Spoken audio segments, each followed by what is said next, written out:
सेवा करके पहले खूब प्रसन्न कर लो, अब कहोगी तो 90% ना नहीं होगा।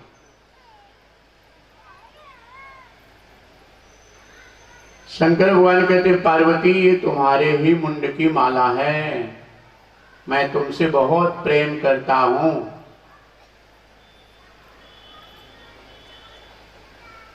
जब तुम मर जाती हो तो तुम्हारा वियोग सहन नहीं होता, तुम्हारे मुंड की माला पहन लेता हूं। माँ पार्वती कहती बाबा मैं मर जाती हूं, आप नहीं मरते। शंकर भगवान कहते मैं नहीं मरता। आप क्यों नहीं मरते?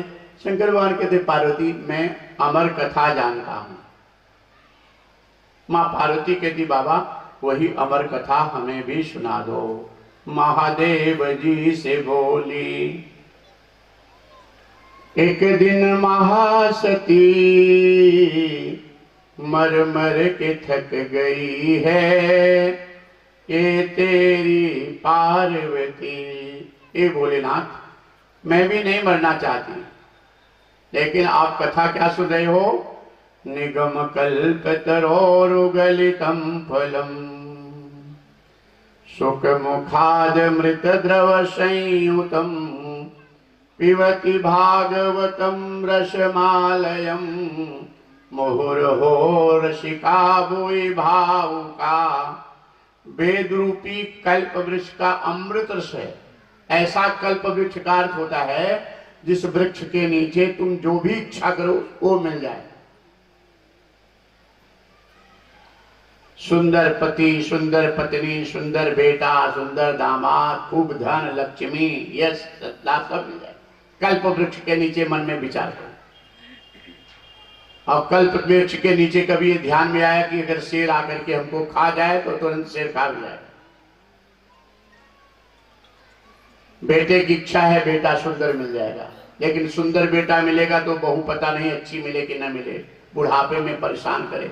हो सकता है बेटा ही गाली करे, परेशान करे, इसलिए उसमें भी सुख नहीं है। दामाद बेटी हो सकता है सुख के बजाय दुख दे, उसमें भी सुख नहीं है। पति हो सकता है पत्नी सुख दे, लेकिन उसमें भी दुख ज्यादा। क्या करने की? ये शरीर इतना सुंदर हमारा, इसमें कोई रोग हो जाए किसी को, कोई क्या पता किस जन्मों का क्या फल है। इसलिए कल्प वृक्ष के नीचे परमात्मा की भक्ति मांगो। हे प्रभु आप कृपा करके अपने चरणों की भक्ति दे दो। भगवान के चरणों की जब भक्ति मिल जाएगी तब ये संसार जो है तुमसे जितने नाते हैं सब अच्छे हो जाएंगे। भगवान की भक्ति मिल जाने पर अब प्रमाण में जैसे जितने शिष्य हैं श्रद्धा भक्ति से गुरु का बंधन पूजन कर रहे हैं तो सबका कल्याण हो रहा है। भगवान से तार जोड़े हैं, भगवान के हो गए तो सबका कल्याण हो रहा है। कैसे तुम भगवान से तार जोड़ोगे तो सबका कल्याण। भगवान की भक्ति चरणों की कल्प वृक्ष, ये भागवत कथा वेद रूपी कल्प इसका अमृत रस है। पार्वती जी से शंकर भगवान कहते मैं तुमसे बहुत प्रेम करता हूं। भगवान किससे प्रेम करते हैं? माँ पार्वती से बहुत प्रेम करते हैं। माँ पार्वती कौन है? भवानी शंकरो वंदे श्रद्धा विश्वास रूपिणो।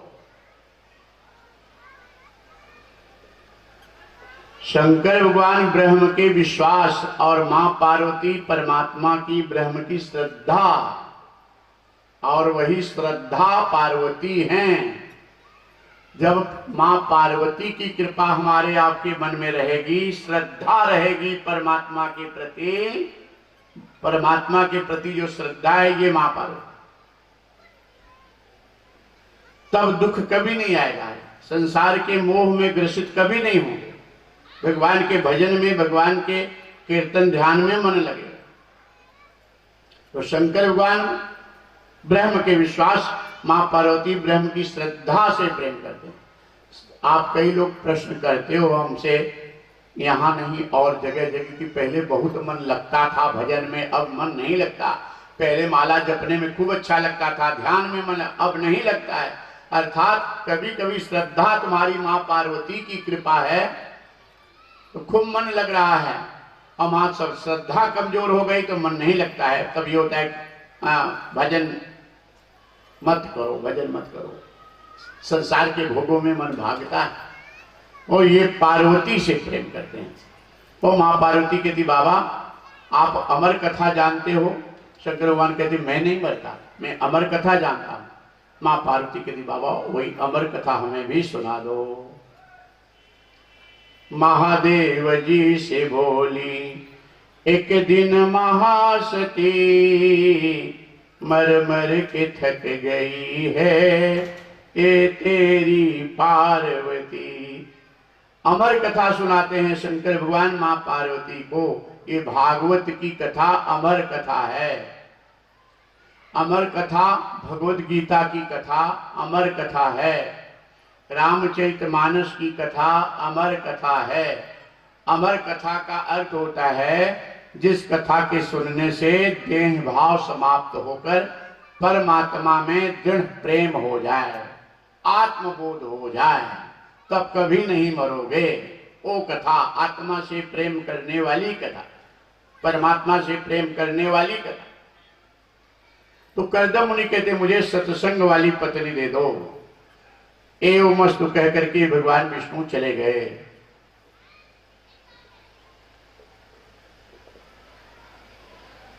स्वयंभू मनु सुतरूपा अपनी बेटी देवहूति को लेकर के आए। कर्दम मुनि को ये पता चल गया नारद जी के द्वारा सारी बातें। आसन लगा दिए, एक होने वाली सास के लिए, एक होने वाले ससुर के लिए, एक होने वाली पत्नी के लिए, कन्यादान के लिए आए थे।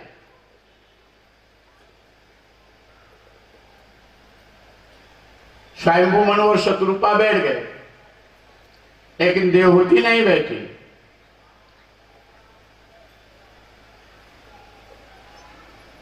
होने वाले पति अभी हुए नहीं हैं। ये मेरी भारतीय संस्कृति की सुगंध है, देवियां हैं। जमीन पे देवहूति बैठ गई, पति के द्वारा लगाया हुआ आसन दाहिना हाथ रख दी आसन पे, अर्थात सम्मान भी हो गया, अपना धर्म भी बच। पति के लगाए हुए आसन पे पत्नी को नहीं सोना चाहिए। शहरों में बंबई वगैरह में सब बिगड़ गया है तालमेल, इसलिए वहां तुम लोग तो ऐसा नहीं करती होगी। पति के लगाए हुए आसन पे पत्नी अगर सोती तो दोष लगता है।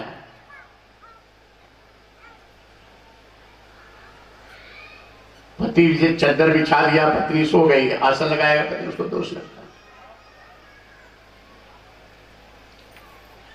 तुम लोग यहां सब जानती हो, तुम लोग नहीं करती होगी। पति के भोजन के पहले पत्नी भोजन कर ली तो उसे दोष लगता है। पति के सोने के पहले पत्नी सो गई तो उसे दोष लगता है। लेकिन पति दुकान पर गया है, नौकरी पे गया है, खेती में गया है, भोजन और सोने के समय पति नहीं है, ऐसे समय पत्नी अगर भोजन की और सो गई तब दोष नहीं लगता। सामने है तो लापरवाही मत। कुछ पत्नियां हैं खाती रहेंगी, टेस्ट लेती रहेंगी, यहां नहीं है, बंबई में है। पति और भोग लगा, भगवानों बैठे हैं, ये अपना भोग लगा देती है। इनको फूहर कहते हैं। फूहर जानते हैं? रसोई झूठी, रसोई बनाओ, भगवान को भोग लगाओ, पवित्रता शुद्धता, तब तुम्हारे मन जो भोजन जैसा खाए अन्न तैसा होए मन।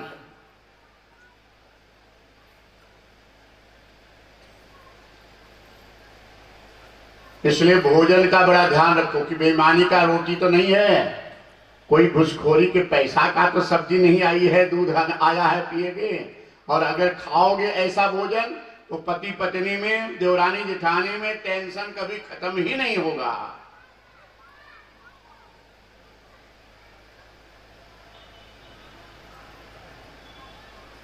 और भोजन जो हो भोग लगा करके भोजन करो।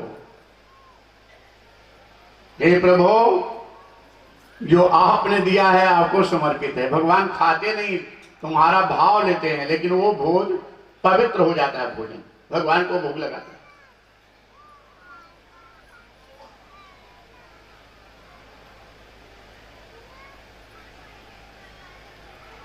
जिसकी पत्नी सत्संग प्रेमी है वो पति का भाग्य खुल गया, वो सास ससुर धन्य है।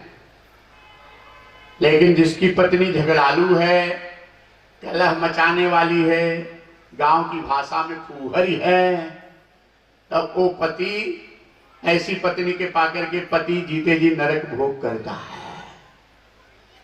एक व्यक्ति मर करके यमराज के यहाँ गया। यमराज ने कहा कभी तुमने भजन नहीं किया, 40 साल का नरक तुम्हें। इसने कहा श्रीमान जी 40 साल का नरक है तो उसे काट दो। कहें क्यों? कहें 40 साल में झगड़ालू कलह मचाने वाली पत्नी के साथ रह के आया हूं, वो नरक से कम नहीं है।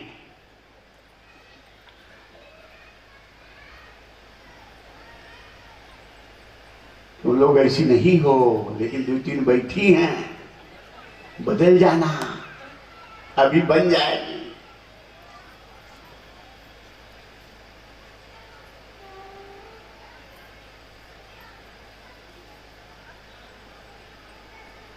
लेकिन ये भी मजेदार बता दूं, सत्संग का कितना बड़ा फल है, कितना बड़ा लाभ है।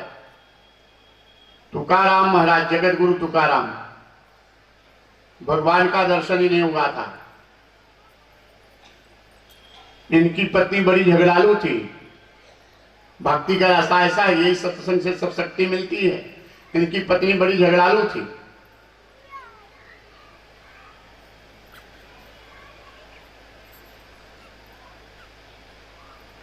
यहाँ की जिम्मेदारी किसको सौंपे हो? पंडाल की।